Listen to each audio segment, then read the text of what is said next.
ley de tránsito y esta laguna, estos grises que aparecen en esta ley que fue promulgada en 2019, que no deja claro en qué momento entonces una persona, si le mata a otro, cuánta graduación de alcohol puede tener e incluso zafar una sanción penal. Así que ya estamos con el doctor José Casañas Levy, abogado, con relación a estas modificaciones que se plantean a esta ley. Le escuchamos con sus opiniones con relación a cómo está la ley actual y estas modificaciones, doctor. Buenos días.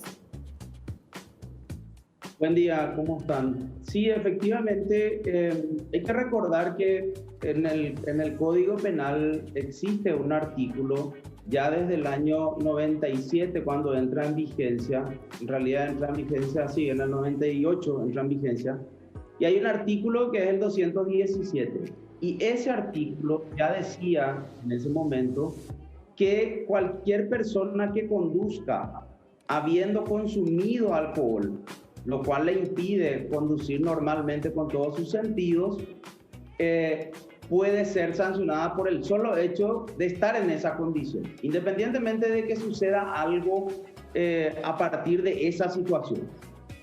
Aparte de eso, y por eso hay que distinguir muy bien, ¿verdad? Tenemos otro hecho que puede ocurrir cuando uno consume sin estar en condiciones, conduce sin estar en condiciones de hacerlo, que es el homicidio culposo, que es otra figura totalmente distinta.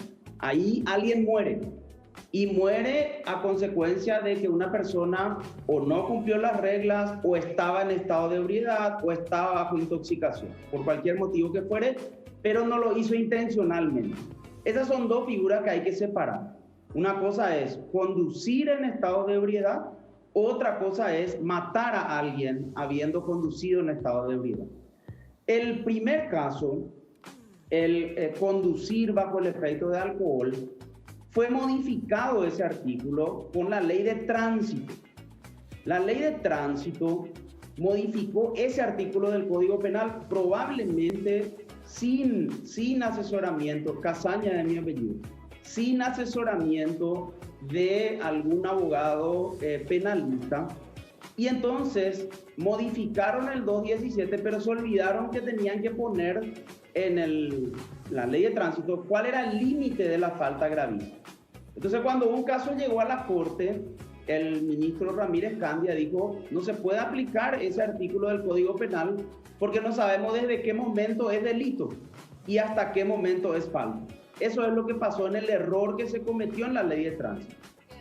Luego de eso, se intentó modificar, enmendar ese error, se sancionó una ley de modificación, fue al Poder Ejecutivo y el Poder Ejecutivo vetó esa ley porque tenía errores de forma aparentemente.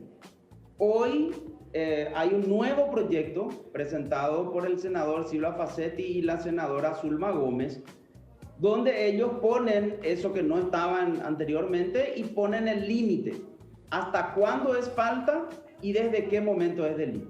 Esa es la situación actual. Doctor, y a raíz de todos estos hechos que se suscitaron, sabemos que se hizo bastante notorio también un caso, o dos casos específicos en un lapso de casi una semana, de dos personas que lamentablemente perdieron la vida a raíz de esto. Es como que volvió a resurgir toda la preocupación. A su parecer, doctor, ¿qué sería lo más fácil de interpretarse y también de aplicar a nuestra ley? ¿Cómo debería ser esta modificación? Nosotros necesitamos hacer una modificación en el tema de homicidio culposo en accidente de tránsito y también en el tema de conducir en estado de ebriedad. Hay legislaciones abundantes similares a la nuestra que son mucho más claras y mucho más específicas. Por ejemplo, se establece qué pasa cuando alguien mata conduciendo en estado de ebriedad. Se establece qué pasa cuando alguien conduce en estado de ebriedad. Y así sucesivamente. Hoy mismo, nosotros lo que tenemos para este tipo de casos donde mueren personas a consecuencia de arrollamiento y ese tipo de situaciones trágicas es o el homicidio culposo, cuando se trata de un hecho imprudente, la persona no atendió, no prestó atención, ese es el homicidio culposo. Sí. Pero varios de los casos que vimos últimamente son casos en los cuales el conductor obra de manera temeraria, o sea, actúa con desprecio hacia el bien de terceros, por el estado de alcoholemia que se encuentra, por la velocidad en la que conduce, porque lleva una conducta totalmente inadecuada en el tránsito, o sea, no es solamente imprudente. Y eso sería ya un homicidio doloso, cuya pena es muy superior, ¿verdad? Claro, había intención. Un homicidio culposo tiene una pena hasta 5 años. Incluso si mueren 2 personas o 3 o 4, lo máximo que puede pasar es que la pena sea hasta 7, ¿verdad? 7 años, 6 meses. En cambio, el homicidio doloso, que yo entiendo que tiene que ser considerado con temeridad, la pena es de 5 a 20. Nosotros necesitamos modificar el código en cuanto a homicidio culposo y a los delitos de conducir en estado de ebriedad. Bien, doctor, aquí básicamente lo que se pide entonces es que sea blanco o que sea negro. No puede haber un gris, obviamente, en algo pero tan delicado y que obviamente está cobrando vidas. Hemos visto en episodios pasados, como ya bien mencionaba Amparo, y ¿cuál es el curso hoy? ¿Cuál es el trámite? ¿De qué depende básicamente para que esto se pueda esclarecer y también la ley pueda ampararnos a todos los ciudadanos? De manera justa. Hay una comisión de reforma penal que ya es la segunda o la tercera, ¿verdad? Nunca llega a su final por motivos que yo desconozco. Nosotros en la anterior comisión ya habíamos planteado que debido a la pandemia que representa la muerte de personas a consecuencia de conducir en estado de ebriedad, la pena tendría que ser mayor por el daño que se está causando. Cuando ocurre de esa manera, ¿verdad? Es decir, tenemos un conductor totalmente alcoholizado o totalmente drogado y comete una tragedia como esa. Ese hecho no puede ser considerado un hecho simple de homicidio culposo. Claro, tiene que ser doloso. Que eso tenga una pena hasta 8 años. Pero no hubo receptividad, hubo mucha oposición de parte del Ministerio Público, del Poder Judicial y otros órganos y no se pudo hacer, ¿verdad? Hoy hay que trabajar en la comisión de reforma y plantearse seriamente este problema, porque este no es un problema solamente de conducir en estado de ebriedad, porque los números de víctimas fatales es terrible.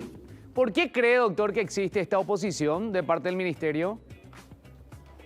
Yo tengo alguna idea que no la tengo comprobada, pero sucede que al ser un delito conducir en estado de ebriedad, fíjense que tiene una pena solamente hasta 2 años, conducir en estado de ebriedad. Sí. Y matar a una persona conduciendo en estado de ebriedad, máximo va a llegar, como les dije, a 5 años. A 5. Entonces, eso hace que alrededor de esa situación haya un círculo de corrupción muy grande, que empieza con la policía, con la fiscalía, con los juzgados.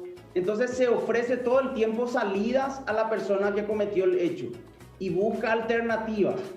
Y en mi opinión, es una opinión muy personal, yo creo que cuando se trata de la muerte de personas, estos casos no tienen que arreglarse si es que no llegan a un juicio oral. Que estos temas se tienen que resolver en juicio oral. Esa es mi opinión. Doctor, el problema también es que dentro del propio Ministerio Público, cada fiscal o cada fiscala tiene su criterio en cuanto a algunos son tolerancia cero y algunos un poquito. Entonces, si ni siquiera dentro de la propia institución tienen una solución unánime, es demasiado difícil. Hay que empezar absolutamente por cada parte.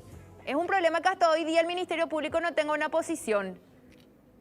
Totalmente, es así mismo. Y de hecho, si ustedes pueden consultar con sus compañeros del interior, ellos le van a contar cómo funciona este tema en el interior. Es peor. O sea, la gente ya pone dentro de su presupuesto cuando sale a tomar la posibilidad de tener que arreglar o donar un aire acondicionado o donar una computadora, ¿verdad? Siendo que el peligro que está generando es enorme y los números me dan la razón. Doctor, con relación a estos casos que se hicieron muy mediáticos, ¿verdad? Seguramente conoce el caso de la mujer que estaba esperando en la parada de micro, la atropelló esta joven, también el caso de Nico, que estaba cruzando la calle y todo lo que se habló a partir de eso, incluso del sobreseimiento que se le dio en este último caso al conductor por justamente esta ley poco clara. ¿Cuál es su postura con relación a qué se puede hacer con estas leyes que tenemos ahora? Porque las nuevas que se aprueben ya no van a ser retroactivas. Claro, hoy mismo hay una cuestión que el fiscal tendrá que resolver en su investigación. Tiene dos opciones. Tiene la opción de verificar que fue solamente un hecho imprudente, que es una posibilidad, y tiene la opción de verificar que era un hecho temerario, sea por la velocidad, por la ingesta excesiva de alcohol, por desatenciones extremas de la persona. Por ejemplo, no ve bien y estaba sin lentes y estaba conduciendo. Esa es una conducta temeraria, no es solamente imprudente. Si es temeraria la conducta de la persona, entonces no puede ser homicidio culposo.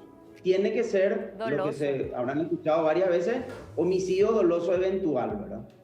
Claro, totalmente. Bueno, ya si tenía o no alcohol en sangre, ¿verdad? Si venía muy rápido, si ya se ven cámaras de seguridad que estaba a lo mejor zigzagueando. O sea, ya no se apunta solamente a que estaba alcoholizado, sino que su conducta era temeraria.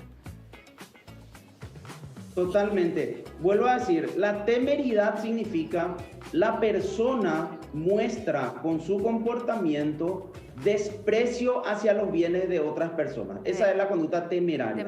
No le interesa, ¿verdad? ¿Y cómo yo sé eso? Y si está conduciendo a 100 kilómetros por hora en la ciudad, quiere decir que muestra desprecio hacia la vida de terceros. Sí. Totalmente. Bueno, muchísimas gracias, doctor Casañas Levy. Le dejamos porque usted tiene compromisos ya ahora, entonces le agradecemos muchísimo este tiempo. Muchas gracias por la espera también.